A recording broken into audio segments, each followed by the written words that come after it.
watching this video on SMARTT, then it's almost the end of the year. It's almost time for graduation. It's almost time for summer vacation and staying up late. I don't know about you, but if you're excited, you're going to be extra excited about this new analysis technique to help you master any informational text or speech. It's called SMARTT.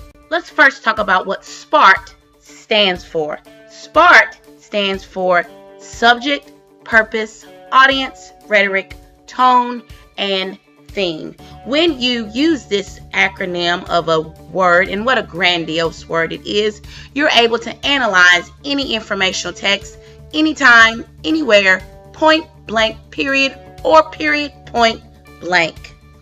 Let's talk about what each letter stands for. Let's talk about the S. S stands for subject. Say it with me now. Subject. What questions you want to ask when you're looking at an informational text and you're trying to identify the subject? What subject and or topic is the author discussing in the text? This should be only stated in a few words, not a complete sentence, but a few words or phrases. You want to ask yourself, is there more than one subject? Because we know sometimes authors will use one piece but cover multiple subjects. How did the author present that subject to you? Did they introduce it immediately, or did you have to make an inference about the subject? Sometimes what you can do is read the title. 90% of the time, the subject of the text is going to be identified or inferenced directly through the title. This P stands for purpose. That is the reason behind the text. Why did the author ultimately write it?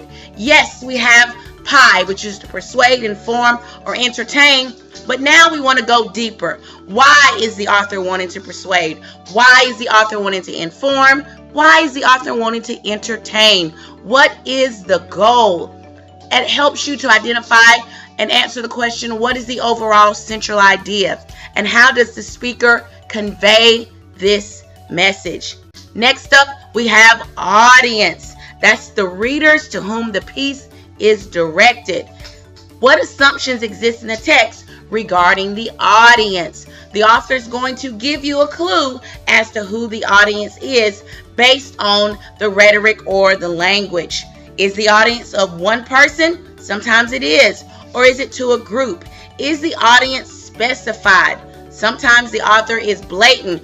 This article is for teens. Sometimes the author has to use, you have to use inferences to infer what the audience is. Let's talk about the R. The R stands for rhetoric. What persuasive appeals, techniques, and evidence does the author use to persuade the audience? Remember, rhetoric is all about the words. Now, we've already discussed persuasive appeals. We've talked about logos. That's where the author is persuading you through logic or common sense. The next thing we've talked about is ethos. That's when the author is persuading you through the credibility, the ethics, and the morals of them, or the morals, credibility, and ethics of the audience. Lastly, we have good old pathos. That's where the author is persuading through emotion or passion. That's the first part of rhetoric. The second part of rhetoric are the evidence that the author can use. So there's three different types of evidence the author discusses.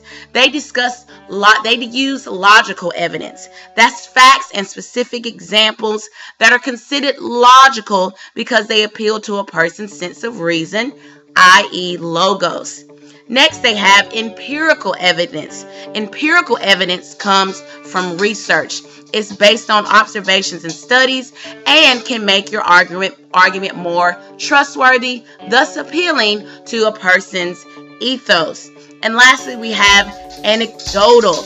That's evidence based on a single person's experience or story used to appeal to their emotions, i.e. what?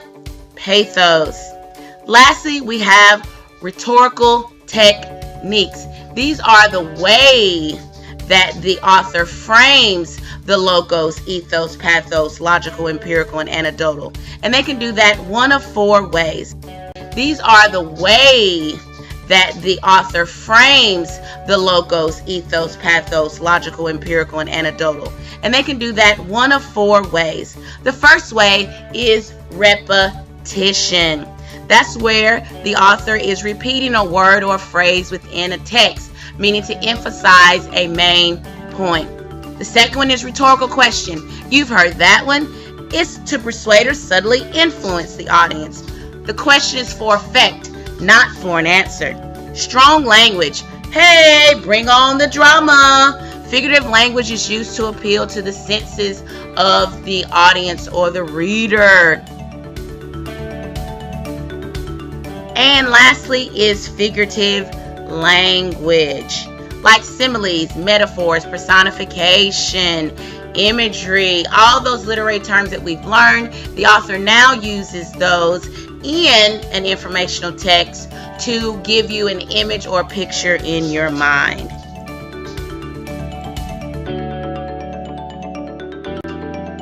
Last but not least, we have tone and theme. Tone is the attitude or the mood the author has when writing the piece or when referring to a subject. The key thing you want to ask about tone is the author emotional, objective, neutral, or biased about this topic? Depending on the author's attitude or mood regarding the text, also can depend on how credible the author is as a source. Typically, you want an author that is both objective, neutral, and biased. You never want an author that's too emotional about a topic. Some things to consider when analyzing tone. What does the author tell you? What details from the text, tell the author's feelings? Then identify the types of rhetorical techniques that help reflect the tone, i.e. the repetition, the figurative language, any rhetorical questions or strong language. Lastly, read it aloud. How would you read it aloud? Think about the tweets and the snaps and the Instagram posts that we read aloud to people, and we read them because we make an inference about the mood or the attitude the author had when writing that particular tweet, text, or Instagram post. You do the same thing when you're reading informational text. Last but not least is theme or main point, aka central idea. What is the author's overall main point or central idea? Use the subject and the title to help you trace the theme and trace the evidence the author provides to support the central idea. And that, ladies and gentlemen, is how you SPARTT a text. See you next time.